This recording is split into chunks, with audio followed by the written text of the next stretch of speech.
मेरे प्रिय मित्रों, एएस साहित्य अकेडमी में आप सभी का हार्दिक स्वागत है।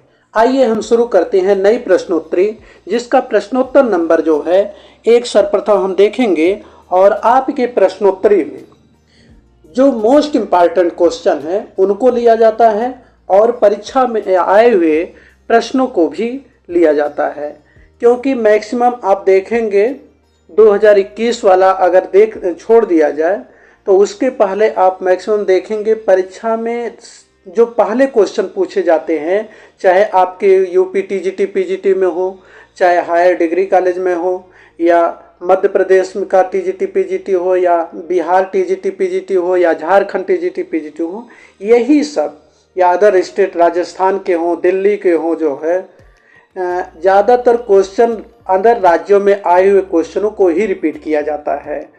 तो मेरी भी कोशिश ये है रिपीटेड क्वेश्चन इसमें ज़्यादा रहते हैं। हाँ, और मोस्ट इम्पॉर्टेंट क्वेश्चन जो नए क्वेश्चन मुझे कुछ मिलते हैं उनको भी मैं इसमें शामिल करता हूँ। और मेरी कोशिश से जल्द ही जो है आप लोगों को एक नोट्स जो है अभी तैयार हो रही है, नोट्स मुहैया कराने की जो है। आइए देखते हैं प्रश्नोत्तर नंबर 1।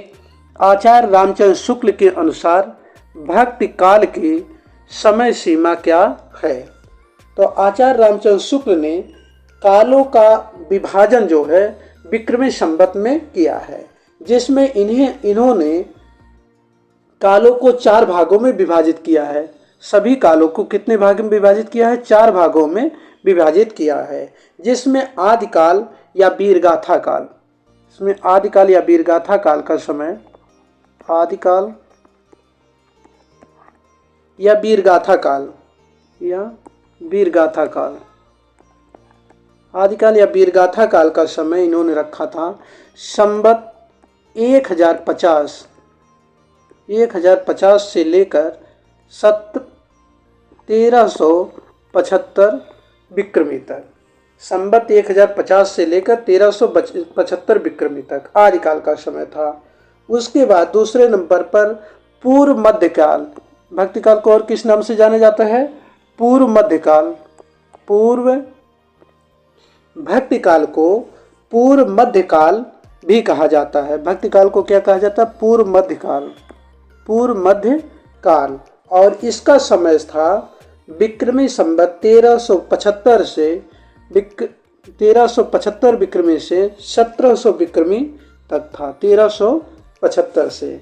और उसके बाद आता है उत्तर मध्यकाल अथवा रीतकाल। इसका समय विक्रमी 1700 से लेकर 1900 विक्रमी संवत तक था। उसके बाद चौथे नंबर पर आधुनिक काल या गद्य काल, जिसका समय विक्रमी संवत 1900 से लेकर 1984 तक था। इस प्रकार प्रश्नोत्तर नंबर 1 का सही उत्तर कौन सा हो जाएगा? बी। प्रश्नोत्तर नंबर 1 का सही उत्तर बी, विक्रमी संवत 1375 से लेकर 1900 ईस्वी तक। अगला क्वेश्चन है भाषा योग वशिष्ठ। भाषा योग वशिष्ठ के लेखक इनमें से कौन हैं? प्रश्नोत्तर नंबर 2 का अब आप देखिए भाषा योग वशिष्ठ के लेखक कौन हैं?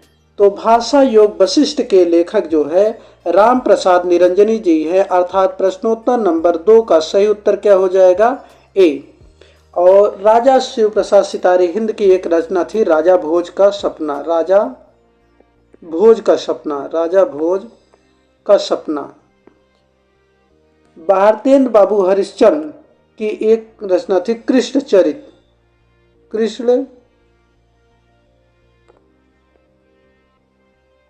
भारतेंद्र बाबू हरिश्चंद्र की रचना का नाम था कृष्ण चरित। कृष्ण चरित। और राजा लक्ष्मण सिंह की एक रचना का नाम था जो है शकुंतला। राजा लक्ष्मण सिंह की एक रचना का नाम है शकुंतला। इस प्रकार भाषा योग वशिष्ठ के लेखक कौन है? राम प्रसाद निरंजनी। अर्थात प्रश्नोत्तर नंबर 2 का सही उत्तर क्या हो जाएगा? ए। अगला क्वेश्चन है प्रश्नोत्तर नंबर 3। सुख सागर इनमें से किस गद्य लेखक की रचना है? सुख सागर किस गद्य लेखक की रचना है? तो सुख सागर जो है मुझसे सदा सुखलाल सुख देने वाले मुंशी सदा सुखलाल की रचना का नाम है? अर्थात प्रश्नोत्तर नंबर 3 का सही उत्तर क्या हो जाएगा? ए। और लल्लू लाल की एक रचना थी प्रेम सागर। प्रेम सागर, प्रेम सागर नाम था लल्लू, पुस्तक का नाम था क्या था? प्रेम सागर, लल्लू लाल प्रेम सागर। और सदल मिश्र की रचना का नाम था नासकेतोपाख्यान। नासकेतोपाख्यान सदल मिश्र का। मुंशी इंसा अल्लाह खां की रचना का नाम था रानी केतकी की कहानी, जिसे उदयभान चरित के नाम से भी जाना जाता है। किस नाम से? उदयभान चरित के नाम से भी जाना जाता है। और अब देखेंगे सुख सागर की रचना का नाम क्या है? मुंशी सदा सुखलाल। जितना आगे है इसमें इस बार जो है मोस्ट इम्पॉर्टेंट क्वेश्चनों को ही जो है कलेक्शन किया गया है, और इसमें व्याकरण को जो है और ज़्यादा रखा गया है, इसलिए आप लोग वीडियो को लास्ट तक देखिएगा। जो है अगला क्वेश्चन देखिए, प्रश्नोत्तर नंबर 4 है, गुरु नानक हिंदी की किस काव्यधारा से संबंधित है? गुरु नानक हिंदी की किस काव्यधारा से संबंधित है? तो गुरु नानक जी हिंदी की संत काव्यधारा से संबंधित है। किस काव्यधारा से? संत काव्यधारा से संबंधित। गुरु नानक किस काव्यधारा से? संत काव्यधारा के से संबंधित हैं। अर्थात प्रश्नोत्तर नंबर 4 का सही उत्तर क्या हो जाएगा? सी। इसके साथ ही साथ जो है गुरु नानक देव सिख संप्रदाय के प्रवर्तक भी माने जाते हैं। किसके? सिख संप्रदाय के प्रवर्तक माने जाते हैं। और ये आदि गुरु भी सिख संप्रदाय के आदि गुरु अर्थात प्रथम गुरु भी माने जाते हैं। इनकी पत्नी का नाम, गुरु नानक देव की पत्नी का नाम सुलक्षणी था। क्या नाम था? सुलक्षणी। सुधन लक्षणी, सु माने सुंदर, लक्षण माने लक्षण वाली, सुंदर लक्षण वाली सुलक्षणी। गुरु नानक देव की पत्नी का नाम सुलक्षणी था। इनके 2 पुत्र थे, एक का नाम श्रीचंद और दूसरे का नाम था लक्ष्मीचंद, जिसमें से श्रीचंद जो है उदासी संप्रदाय के प्रवर्तक थे। गुरु नानक देव की कुछ प्रमुख रचनाएं हैं जपू जी, असादीवार, रही रास और सोहिला। जपू जी में नानक जी के दर्शन का सार तत्व संकलित है। जपू जी में गुरु नानक देव के दर्शन सार का तत्व संकलित है। अगला क्वेश्चन हम देखेंगे जो है इस प्रकार। प्रश्नोत्तर नंबर 4 का सही उत्तर क्या हो जाएगा? सी। अगला क्वेश्चन है प्रश्नोत्तर नंबर जो है 5, हंस पत्रिका के संपादक इनमें कौन से हैं? हंस पत्रिका के संपादक कौन हैं? तो हंस पत्रिका का संपादन जो है सन 1930 ईस्वी में हुआ था। किस सन में? 1930 ईस्वी में। 1930 ईस्वी में हुआ था जो है। और इसके जो है काशी का विशेषांक निकाला था। काशी का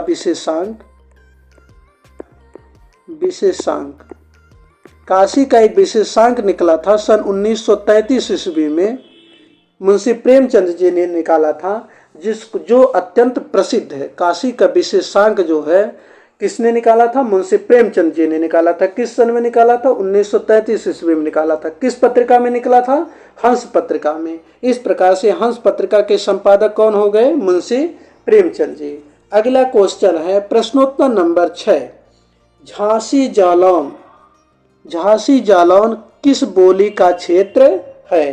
तो प्रश्नोत्तर नंबर 6 का सही उत्तर हो जाएगा बी। प्रश्नोत्तर नंबर 6 का सही उत्तर क्या हो जाएगा?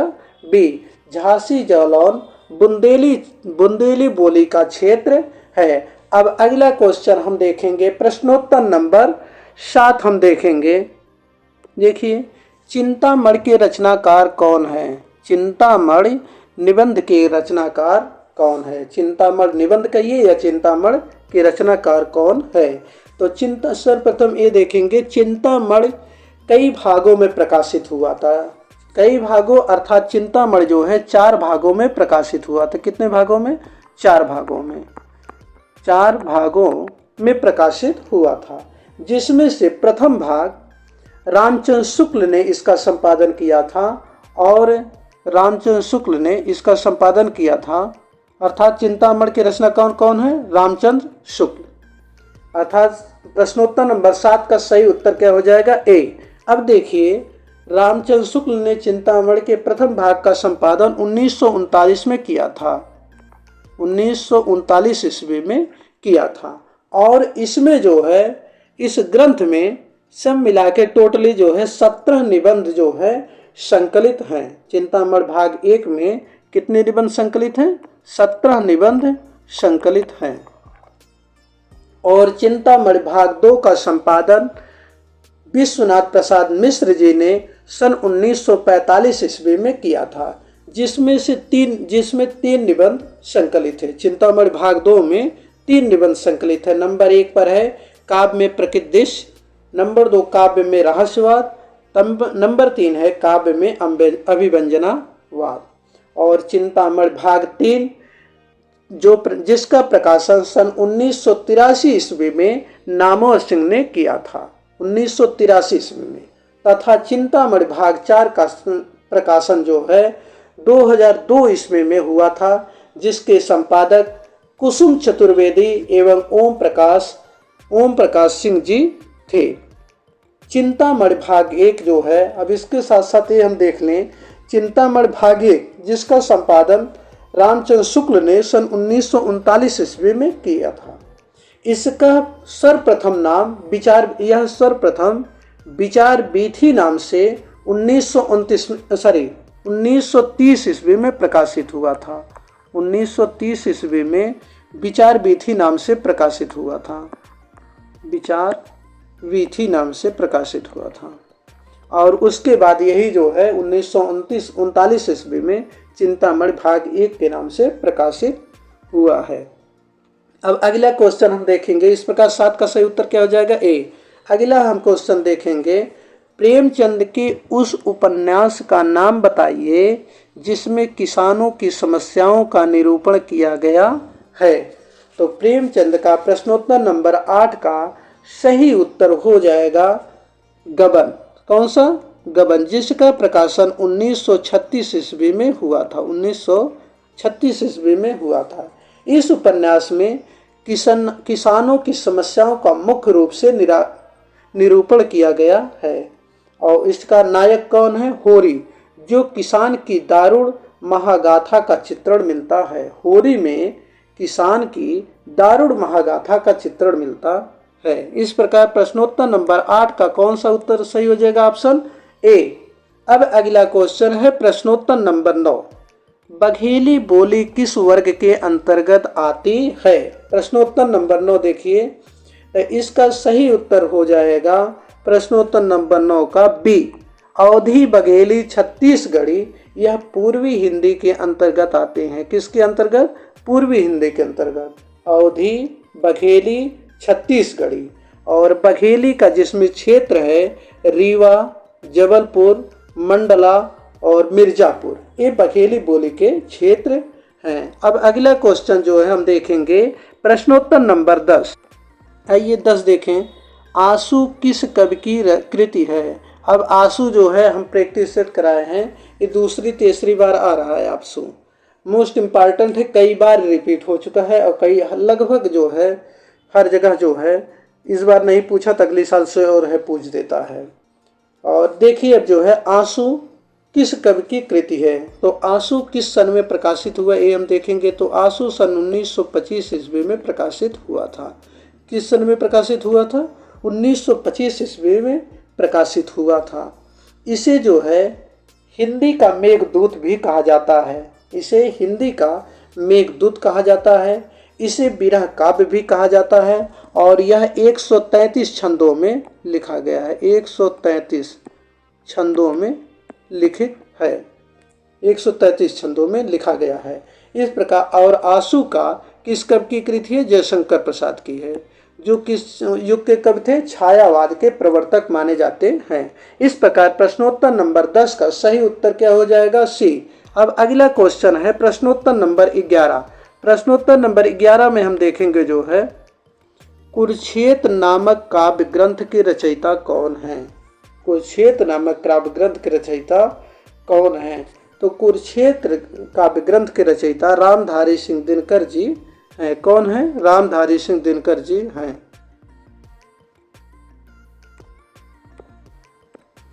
कुरुक्षेत्र काव्य ग्रंथ के रचयिता कौन है? रामधारी सिंह दिनकर जी हैं।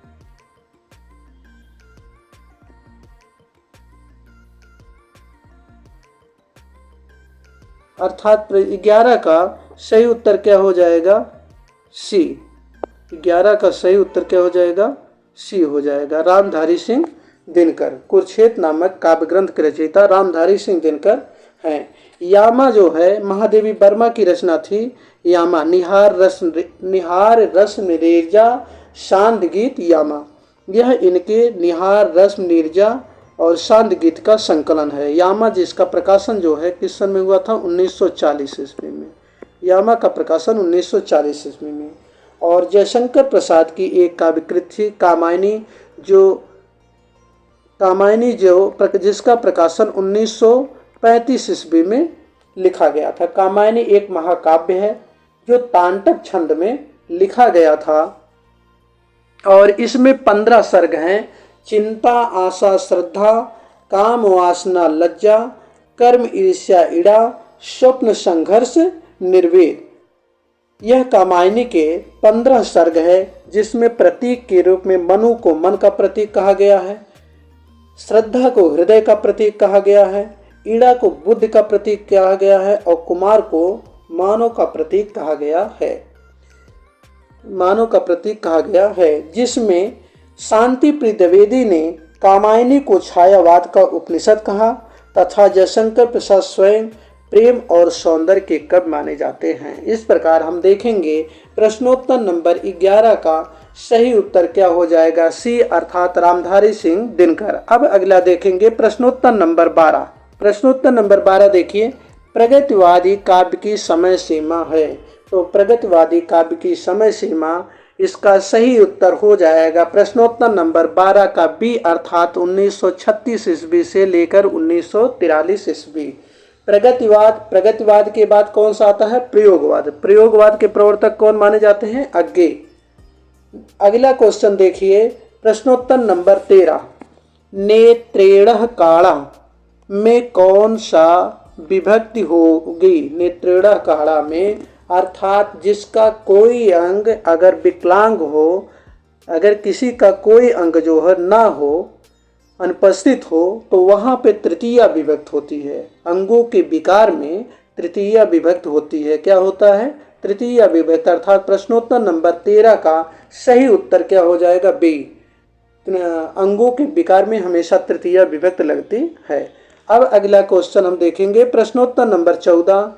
चुर धातु का लट लकार का उत्तम पुरुष एक वचन का रूप बताइए। चुर धातु का लट लकार उत्तम पुरुष का एक वचन रूप होगा चोरयाम। क्या होगा? चोरयाम। अर्थात प्रश्नोत्तर नंबर 14 का सही उत्तर क्या हो जाएगा? बी। अब अगला क्वेश्चन है प्रश्नोत्तर नंबर 15। देखिए, अग्नेय स्वाहा, अग्नेय नहीं आग्नेय स्वाहा हो जाए रहेगा, यहाँ पे आ की मात्रा रहेगी।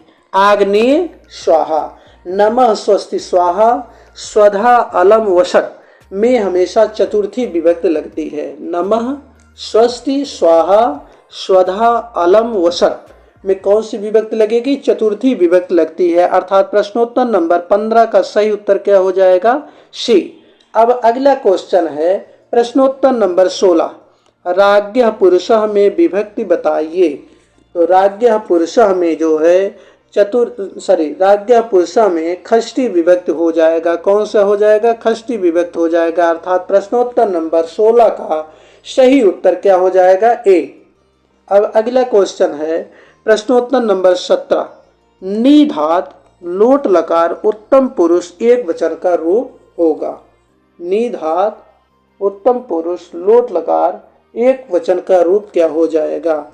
17 का सही उत्तर हो जाएगा नयनान अर्थात ए। प्रश्नोत्तर नंबर 17 का सही उत्तर क्या हो जाएगा? ए, नयान। अगला क्वेश्चन हम देखेंगे प्रश्नोत्तर नंबर 18। 18 देखिए, अपठित क्रिया किस काल की है? अपठत क्रिया किस काल की है? अपठत, अपठताम, अपठन, अपठ, अपठतम, अपठम, अपठान, अपठाव, अपठामा। अपठत अब इस प्रकार कौन सा काल हो जाएगा? भूतकाल है। अपठत क्रिया किस काल की है? भूतकाल की है, अर्थात प्रश्नोत्तर नंबर 18 का सही उत्तर क्या हो जाएगा? बी। उसके बाद अगला क्वेश्चन है प्रश्नोत्तर नंबर 19, खाद धातु का विधिलिंग लकार में मध्यम पुरुष एक वचन का रूप क्या होगा? तो इसमें मध्यम पुरुष एक वचन का रूप हो जाएगा खादे, अर्थात प्रश्नोत्तर नंबर 1 का 19 का सही उत्तर क्या हो जाएगा? ए। अगला क्वेश्चन है प्रश्नोत्तर नंबर 20, सुबंत का सही संधि विच्छेद बताइए। सुबंत का सही संधि विच्छेद क्या होगा? तो इसका सही संधि विच्छेद, इसमें व्यंजन संधि है। कौन सी संधि है? व्यंजन संधि है। व्यंजन संधि है। सुबंत में व्यंजन संधि है और इसका सही संधि विच्छेद हो जाएगा सुप धन अंत, अर्थात प्रश्नोत्तर नंबर 20 का सही उत्तर क्या हो जाएगा? डी। अगला क्वेश्चन है प्रश्नोत्तर नंबर 21। हम देखेंगे, गागर में सागर भरना का अभिप्राय क्या होता है? गागर में सागर भरना का अर्थ क्या होता है? थोड़े में अधिक बात कहना, सतसैया के दोहरे जो नाविक के तीर, देखन में छोटे लगे घाव करे गंभीर। बिहारी दास का दोहा किसके लिए प्रसिद्ध है? इसी के लिए प्रसिद्ध है कि कम जो है लाइनों में अधिक से अधिक शब्दों को भर देते हैं। गागर में सागर भरना, इसका अब सही ऑप्शन क्या हो जाएगा?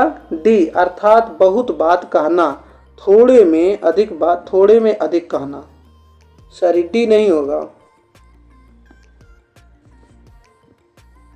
तो प्रश्नोत्तर नंबर इसका थोड़े में अधिक कहना। प्रश्नोत्तर नंबर 21 का कौन सा उत्तर सही हो जाएगा? सी, थोड़े में अधिक कहना। अब अगला क्वेश्चन है प्रश्नोत्तर नंबर 22, गुड़ गोबर कर देना का अर्थ क्या होगा? गुड़ गोबर कर देना का अर्थ होगा जो है प्रश्नोत्तर नंबर 22 का सही उत्तर हो जाएगा बना बनाया काम बिगाड़ना, अर्थात प्रश्नोत्तर नंबर 22 का सही उत्तर क्या हो जाएगा? डी, बना बनाया काम बिगाड़ना। अब अगला क्वेश्चन हम देखेंगे प्रश्नोत्तर नंबर 23, खटाई में पड़ना मुहावरा जो है किस अर्थ में प्रयुक्त होता है? मुहावरा किस भाषा का शब्द है? तो मुहावरा जो है अरबी भाषा का शब्द है। अरबी भाषा का शब्द है। मुहावरा किस भाषा का शब्द है? अरबी भाषा का शब्द है। अब देखिए, खटाई में पड़ना मुहावरा का किस अर्थ में प्रयुक्त होता है? तो इसका हो जाएगा प्रश्नोत्तर नंबर 23 का सही उत्तर हो जाएगा ए, परेशानी में पड़ जाना। खटाई में पड़ना अर्थात परेशानी में पड़ जाना। अगला क्वेश्चन है प्रश्नोत्तर नंबर 24, छप्पर फाड़ कर देना का अर्थ क्या होता है? प्रश्नोत्तर नंबर 24 का छप्पर फाड़ कर देना का सही अर्थ क्या होगा? तो 24 का सही उत्तर क्या हो जाएगा? सी, अर्थात अनायास प्राप्ति होना। अनायास प्राप्ति होना। अभी रास्ते में चलिए और 2000 की नोटगिरी मिल जाए और आपके पास एक भी रुपया ना हो, जैसे तैयारी कर रहे हैं इलाहाबाद, और लगभग प्रत्येक बच्चों की जो है अब तो स्थिति कुछ अच्छी हो गई है, लेकिन पहले बच्चों की स्थिति ये थी कि 1-2 तारीख तक पैसा आता था घर से, उसके बाद समाप्त हो जाता था, 20 तारीख के बाद इंतजार शुरू हो जाता था। ऐसे ही समय पे अगर मिल जाए 2000 रुपया रास्ते में गिरा हुआ, तब क्या होगा? वही छप्पड़ फाड़ कर देना जो है, अनायास प्राप्ति हो जाना। मेहनत कुछ न करिए और प्राप्ति हो जाए जो है। तो 24 का सही उत्तर क्या हो जाएगा? सी। लेकिन जिसका गिरा रहता है उसको बहुत कष्ट होता है, इसलिए कोशिश ये रहे कि किसी का अगर पैसा गिर गया है या कुछ गिर गया है और वह व्यक्ति 2, 4, 5 मिनट 10 मिनट वहाँ रुक जाना चाहिए। हो सकता है वो लौट कर आ जाए और वापस कर देना चाहिए। देखिए, क्योंकि बिना मेहनत की सफलता मिलती भी नहीं है और बिना मेहनत की कोई चीज़ हासिल करना जो है उचित भी नहीं है। देखिए अगला क्वेश्चन प्रश्नोत्तर नंबर 24 का कौन सा उत्तर सही हो जाएगा? सी। अब अगला देखेंगे प्रश्नोत्तर नंबर 25। देखिए प्रश्नोत्तर नंबर जो है 25 हम देखेंगे, गूलर का फूल होना, गूलर का फूल होना का सही अर्थ क्या होगा? तो गूलर का फूल होने का सही अर्थ होगा जो है प्रश्नोत्तर नंबर 25 का ए, बहुत कम दिखाई देना। दिखाई लिखा हुआ है, दिखाई हो जाएगा बेटा, ये दिखाई आ की मात्रा हो जाएगा, दिखाई देना। अर्थात प्रश्नोत्तर नंबर 25 का सही उत्तर ए हो जाएगा। अगला क्वेश्चन है प्रश्नोत्तर नंबर 26। प्रश्नोत्तर नंबर 26 है जो है, देखिए प्रश्नोत्तर नंबर 26, निम्न सूचियों को सुमेलित कर सही कोड का कीजिए। भट्टलोल्लत जो है, भट्टलोल्लत उत्पत्तिवाद या आरोपवाद के प्रवर्तक थे। भट्टलोल्लत उत्पत्तिवाद या आरोपवाद के प्रवर्तक थे। आचार्य शंकुक अनुमतिवाद या अनुमानवाद, अनुमतिवाद या अनुमानवाद। भट्टलोल्लत उत्पत्तिवाद या इसे आरोपवाद भी कहते, उत्पत्तिवाद,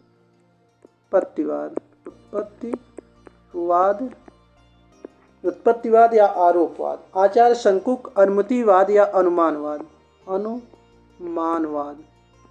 अनुमानवाद। उसके बाद भट्टनायक का कौन सा था? भुक्तिवाद। भट्टनायक भुक्तिवाद के प्रवर्तक थे और अभिनव गुप्त जो है अभिव्यक्तिवाद के प्रवर्तक थे। अब इसमें हम देखेंगे ए का 2, बी का 4, ए का 2, बी का 4, ए का 2, बी का 4, ए का 2, बी का 4 हो जाएगा। अब इसमें जो है सही उत्तर कौन सा हो जाएगा? सी। सही उत्तर क्या हो जाएगा?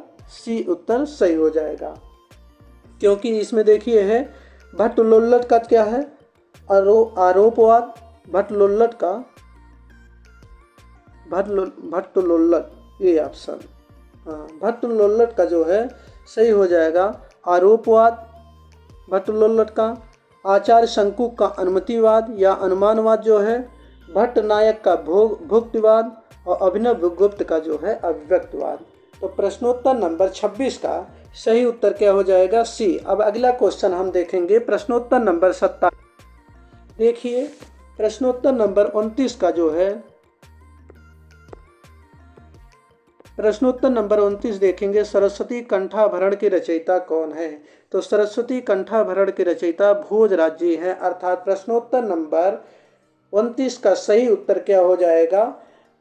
डी। 29 का सही उत्तर क्या हो जाएगा? डी। और धनंजय के ग्रंथ का नाम था 10 रूपक। धनंजय के ग्रंथ का नाम 10 रूपक था। राजशेखर के ग्रंथ का नाम काव्य मीमांसा था, काव्य मीमांसा। और अभिनव गुप्त की रचना थी ध्वन्यालोक लोचन। इस प्रकार प्रश्नोत्तर नंबर 29 का सही उत्तर क्या हो जाएगा? डी, भोजराज। अब अगला क्वेश्चन हम देखेंगे प्रश्नोत्तर नंबर 30।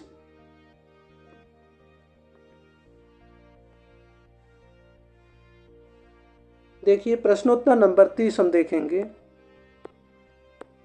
रचना काल आरोही क्रम में व्यवस्थित कीजिए। रचना काल आरोही क्रम में व्यवस्थित कीजिए। तो सर्वप्रथम काव्य अलंकार भामा का ग्रंथ है, फिर काव्य प्रकाश मम्मट का है, चंद्रालोक जयदेव की रचना है और साहित्य दर्पण विश्वनाथ का है। यही है, सर्वप्रथम काव्य अलंकार लिखा गया, फिर काव्य प्रकाश मम्मट का है, चंद्रालोक जयदेव का है, साहित्य दर्पण विश्वनाथ जी का है। इस प्रकार प्रश्नोत्तर नंबर 30 का सही उत्तर क्या हो जाएगा? बी। अगला क्वेश्चन हम देखेंगे प्रश्नोत्तर नंबर 31। इनमें से कौन सा विद्वान पृथ्वीराज रासो को अर्ध प्रामाणिक रचना मानता है? तो इसमें सही उत्तर क्या हो जाएगा? 31 का सही उत्तर हो जाएगा हजारी प्रसाद द्विवेदी पृथ्वीराज रासो को अर्ध प्रामाणिक ग्रंथ मानते हैं और इसके साथ ही सुख सुखी संवाद पर आधारित इसे मानते हैं।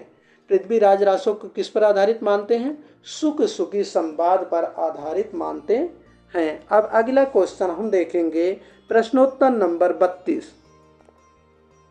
देखिए अष्टछाप की संस्थापक कौन थे? इनमें देखिए, इनमें से कौन सा विद्वान पृथ्वीराज रासो को अर्थ प्रामाणिक मानता है? तो पृथ्वीराज रासो को हजारी प्रसाद द्विवेदी जी जो है अर्थ प्रामाणिक ग्रंथ मानते हैं और इसके साथ ही साथ इसे जो है यह सुख सुखी संवाद पर आधारित भी मानते हैं।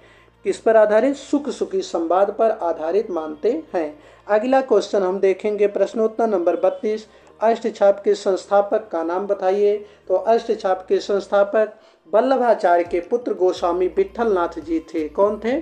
गोस्वामी विट्ठलनाथ जी थे, जिन्होंने अष्टछाप की स्थापना 1565 ईस्वी में किया था। कब किया था? 1565 ईस्वी में किया था। और अष्टछाप में कवियों की संख्या कितनी थी? 8 थी। अष्टछाप में कवियों की संख्या 8 थी, जिनका कालक्रम से नाम था कुसूप कृष्ण गोछीचनंद। कुसूप कृष्ण गोछीचनंद, कुंभन दास, सूरदास, परमानंद दास, कृष्णदास। ये 4 वल्लभाचार्य के हो गए, कुसूप कृष्ण। उसके बाद गोछीचनंद, गोविंद स्वामी, छीत स्वामी, चतुर्भुज दास, नंददास। और यह जो है आपका शॉर्ट वीडियो में भी डाला गया है। आप चैनल को एक बार जरूर सब्सक्राइब कर लेंगे। देखिए, सब्सक्राइब अगर करते हैं और आप लाइक करते हैं तो इससे मेरा भी प्रोत्साहन बढ़ता है कि हाँ, मैं अच्छा जो है पढ़ा रहा हूँ, मैं अच्छा पढ़ा रहा हूँ।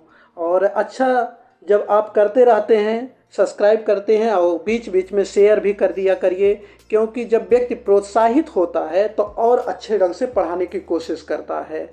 और मेरा यह कोशिश रहेगी 2023 के एग्ज़ाम से पहले मैं इतना पेपर सॉल्व करा दूंगा आप लोगों को, लेकिन मोस्ट इम्पॉर्टेंट क्वेश्चन ये नहीं कि पथन्ना जो है जितना पूरा उत्तर प्रदेश में मिले किताबें, जो भी मिले सब उठा लाओ और सबसे छाट छाट के करो। मेरी खुद की नोट से जो है, मैं अपनी नोट से क्वेश्चन बनाता हूँ, वहाँ से जो है। और इसके पहले हम भी पेपर देते ही थे, जो है अभी भी देते हैं अभी, लेकिन जिसमें सिलेक्शन हो गया है तो उसका नहीं देते हैं। अब सिर्फ डिग्री कॉलेज का देते हैं और नहीं देते हैं पेपर जो है। तो मेरी एक कोशिश है कि देखिए, जो जितना ज़्यादा पेपर दिया रहता है उससे धीरे धीरे अनुभव हो जाता है व्यक्ति को जो है कि कौन सा क्वेश्चन इम्पॉर्टेंट है, कहाँ से ज़्यादा क्वेश्चन पूछा जाता है। उन्हीं को जो है सर्वप्रथम ये हमेशा ध्यान रखा करिए, जितने भी पुरस्कृत हैं, कवि या लेखक जितने भी पुरस्कृत हैं, पहले तो ये था कि जितने पुरस्कृत रहते थे उनकी जो रचनाएं पुरस्कृत होती थी वही मोस्ट इम्पॉर्टेंट रहती थी। लेकिन आज के समय में जो कवि या लेखक पुरस्कृत है, उसकी सभी रचनाओं का गहन अध्ययन होना चाहिए।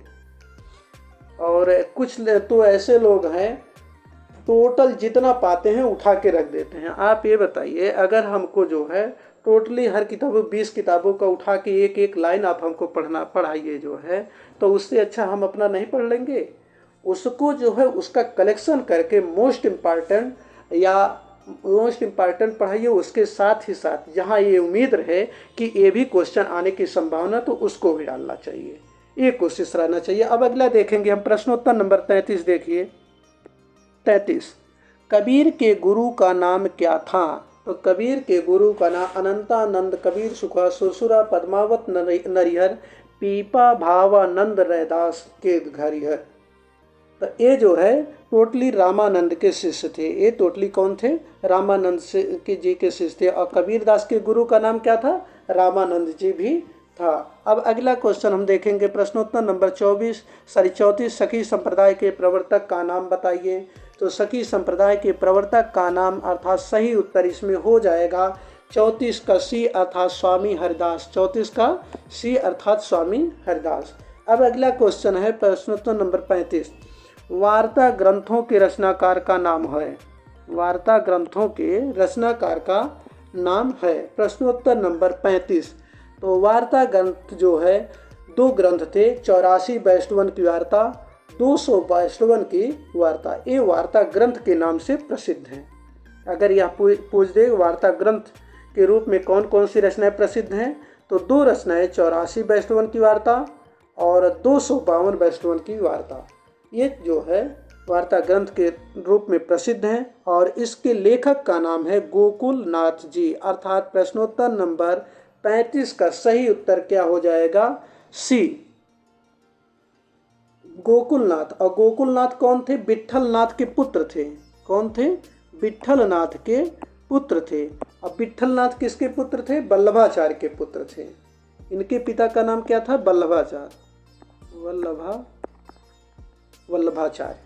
वल्लभाचार्य के पुत्र विट्ठलनाथ, विट्ठलनाथ के पुत्र गोकुलनाथ। वल्लभाचार्य के पुत्र विट्ठलनाथ ने जो है अष्टछाप की स्थापना की थी 1565 में, और फिर विट्ठलनाथ के पुत्र गोकुलनाथ ने 2 ग्रंथों की मुख्य रूप से रचना की, 84 वैष्णवन की वार्ता और 252 वैष्णवन की वार्ता। इस प्रकार 35 का कौन सा सही उत्तर हो जाएगा? सी। अब अगला हम क्वेश्चन देखेंगे, प्रश्नोत्तर नंबर 36।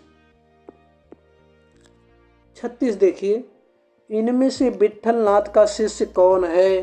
कुसूप, कृष्ण, गोछीच, नंद। तो विट्ठलनाथ का शिष्य कौन सा हो जाएगा? नंददास अस्ताद। प्रश्नोत्तर नंबर 36 का सही उत्तर क्या हो जाएगा? बी। इसका शॉर्ट वीडियो आप देख लीजिए, वहाँ पे अच्छे ढंग से बताया गया है अष्टछाप के संस्थापक कौन हैं। और 4 जिसमें जो है कुसूप, कृष्ण, 4 वल्लभाचार्य के, कुसूप, कृष्ण, गोछीच, नंद, और 4 जो है आपके विट्ठलनाथ के। तो नंददास जो है विट्ठलनाथ जी के शिष्य थे। अब अगला क्वेश्चन हम देखेंगे जो है उत्तर नंबर 37 हम देखेंगे, जिस भाग में अशुद्धि है उसी को हम सही मानेंगे। जिस भाग में अशुद्धि है, निम्न दिए गए वाक्यों में अशुद्ध भाग को चिन्हित कीजिए। मैंने यह पुस्तक अपने पिताजी को समर्पण है, तो ये जो है ये सही हो जाएगा क्योंकि यहाँ पे समर्पित रहेगा। अब अगला देखिए 38, महिलाओं के मन में तीर्थ यात्राओं की बड़ी लालसा रहती है। तो यहाँ पर तीर्थ यात्राओं नहीं रहेगा, तो इसका सही उत्तर क्या हो जाएगा? यहाँ पर अशुद्धि हो जाएगा क्योंकि यहाँ पे तीर्थ यात्रा की बड़ी लालसा रहती है, तीर्थ यात्राओं नहीं रहेगा, तीर्थ यात्रा। अगला जो है 39 में हम देखेंगे, मैं अपनी पूरी शक्ति भर यह कार्य करने का प्रयास करूँगा। तो इसमें क्या हो जाएगा? शक्ति भर, पूरी नहीं रहेगा, तो यहाँ पर सही उत्तर क्या हो जाएगा? ये पूरी शक्ति भर। अगला है 40, संतों ने रूढ़िवादों और अंधविश्वासों पर कठोर